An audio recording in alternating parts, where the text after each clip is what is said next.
রয়েছে। এই যে ছোনিয়াদের বাসা এটা। আর ছোনিয়া যখন বলছিল যে তার বাসার সামনে একটা গোরস্থান আছে, সেই কবরস্থানটা। এই সোনিয়ার বাবা।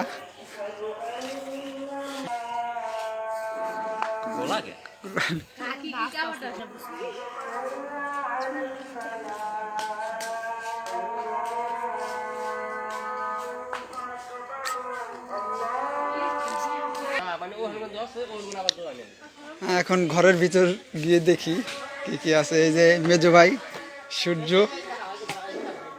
লাইট জ্বালানো ঘরের মধ্যে, লাইট জ্বালাও।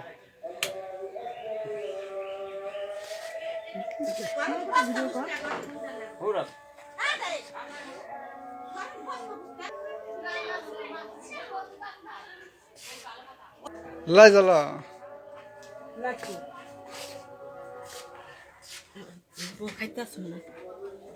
খাইতে চিনতে থাকেন, খাই।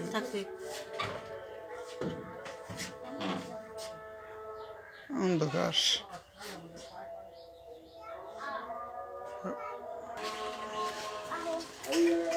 এই সেই কবরস্থান। এটা তাদের রান্নাঘর।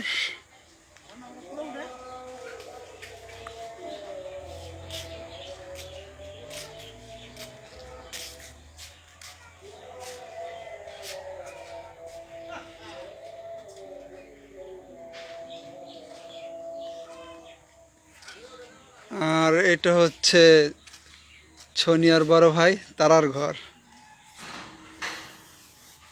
ঘর লাগানো না, তালা মারা, বাসায় নাই।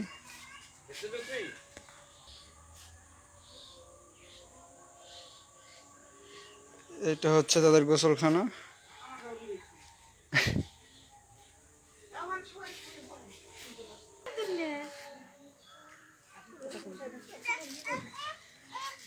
এই যে সোনিয়া তার পরিবারের সাথে খুবই খুশিতে আছে। এই যে মেজো ভাই সূর্য, তারপরে আছে তার বাবা গিয়াসুদ্দিন আকুন, তারপর আছেন তিনি সোনিয়া, তারপর তার মা আছেন এবং বড় ভাই তারা আছেন। এক এক করে তাদের কাছ থেকে শুনি যে এখন তাকে পেয়ে তারা কেমন খুশি এবং সে কেমন খুশি। সর্বপ্রথম তার বাবার কাছে যায়। আচ্ছা গিয়াসুদ্দিন ভাই, আজ এই যে প্রায় 20 বছর পর আপনার মেয়েকে সোনিয়াকে পেলেন, এখন কেমন লাগতেছে আপনার কাছে?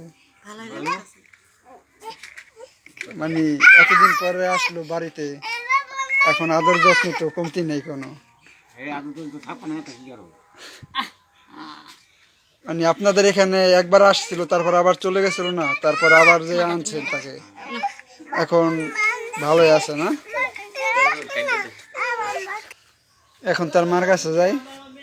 আচ্ছা, এই যে 20 বছর পর মেয়ে পেলেন, এখন কেমন অনুভূতিটা কি? অনেক খুশি হয়েছি। অনেক খুশি হয়েছে। ছেলে ফেলে পাবে, ভাই বোন একখান হয়েছে, অনেক খুশি হয়েছি। বাপ মা থাকলে দেখে গেল, এটাই তো আবার খুশি, আর কি খুশি। এখন তার বড় ভাইয়ের কাছে যায়। আচ্ছা তারা মিয়া, প্রায় 20 বছর পর বোন পেলেন, এখন কেমন লাগতেছে আপনার কাছে? আলহামদুলিল্লাহ ভালোই আছি। বোন হারাই গেছে, পাওয়া গেছে। এই যে কিবরিয়া ভাই ধন্যবাদ। তাই বোন আসছে আমার বাসায় বেড়াইতে, প্রায় 16-17 দিন হয়ে গেছে। আমরা সবাই মিলে দিলে খুশিতে আছি, আনন্দে আছি। এখন সোনিয়ার কাছে যাই। আচ্ছা, এই যে প্রায় 20 বছর পর পরিবার পাইলেন, এখন কেমন লাগতেছে আপনার কাছে, আর কি অনুভূতিটা কি আপনার? সবাইকে আমার পক্ষ থেকে আসসালামু আলাইকুম এবং সবাইকে শুভেচ্ছা। আর আমি অতদিন মা বাবা না পেয়ে আমার যে অনুভূতিটা আছে, এখন মা বাবা সেই অনুভূতিটা প্রকাশ করতে পারতেছে না। আর এখন আমি মা বাবা পেয়ে আমি যে খুব খুশি আছি, আমি এই জিনিসটা অত্যন্ত অত্যন্ত খুশি। কিবরিয়া ভাবতে আমার মা বাবাকে আমি যে এতদিন পাচ্ছি না বা কষ্টে আসলাম, এই জিনিসটা আমি এখন সুখ পেয়ে আমার এই কষ্টটা শেষ হয়ে বলছে। এটা পক্ষতে অসংখ্য অসংখ্য ধন্যবাদ। শেষ অনুরোধ। তো এখন আপনার কথা দ্বারা যা বোঝা গেল, এখন এখানে ভালোই আছেন নাকি? জি আছি, অনেক ভালো, অনেক। আত্মীয় স্বজন সবার বাড়িতে তো বেড়াতে গেছেন, হ্যাঁ সবার আদর পাইছে? খুব পেয়েছে আল্লাহ বাঁচালে। ভালো থাকলে ভালো, দোয়া করি সবসময় ভালো থাকেন।